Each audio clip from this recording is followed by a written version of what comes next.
মাঝ আকাশে হঠাৎ উধাও হয়ে যায় একটি যাত্রীবাহী বিমান। ২৩৯ জন আরোহী সহ বিশাল এই ফ্লাইটটি যেন গিলে ফেলেছিল আকাশ নিজেই। হ্যাঁ, আমি বলছি মালয়েশিয়া এয়ারলাইন্স বিখ্যাত ফ্লাইট MH370 এর কথা।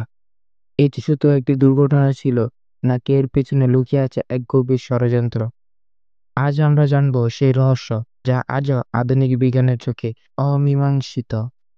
মূল কাহিনী হচ্ছে ৮ই মার্চ ২০১৪ সাল কুয়ালালামপুর থেকে বেজিং যাওয়ার কথা মালয়েশিয়া এয়ারলাইন্সের এই ফ্লাইট উড্ডয়নের ১ ঘন্টা পরে বিমানটির সাথে সব যোগাযোগ বিচ্ছিন্ন হয়ে যায়। কোনো সোর্স নেই, কোনো ব্ল্যাক বক্সের সংকেতও পাওয়া যায়নি। আকাশ ছিল ভালো, আবহাওয়া, পাইলট ছিলেন অভিজ্ঞ। তাহলে এমন কি ঘটেছিল যে বিমানটি যেন আকাশের গায়েব হয়ে গেল?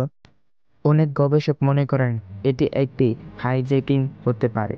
কেউ কেউ বলেন পাইলট ইচ্ছাগতভাবে বিমানটি সমুদ্রের দিকে নিয়ে যান।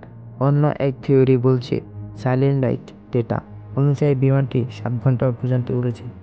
তারপর নিরস্তরতা, বিভিন্ন জায়গা থেকে বিমানের ধ্বংসাবশেষ পাওয়া গেল, মূল অংশটি আজও মেলেনি। অনেকেই প্রশ্ন করেন এটি কি এলিয়েন অ্যাবডাকশন হতে পারে, নাকি ছিল গোয়েন্দা সংস্থার গোপন কোনো মিশন। যতই সময় গড়িয়ে যাচ্ছে তত এই রহস্য গভীর হচ্ছে।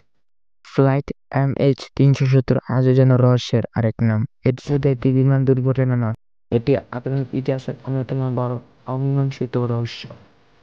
এই কাহিনী আমাদের মনে করিয়ে দেয় প্রযুক্তি যতই উন্নত হোক না কেন, এই বিশাল পৃথিবীতে আপনার অনেক কিছু আছে যা আমরা বুঝি না।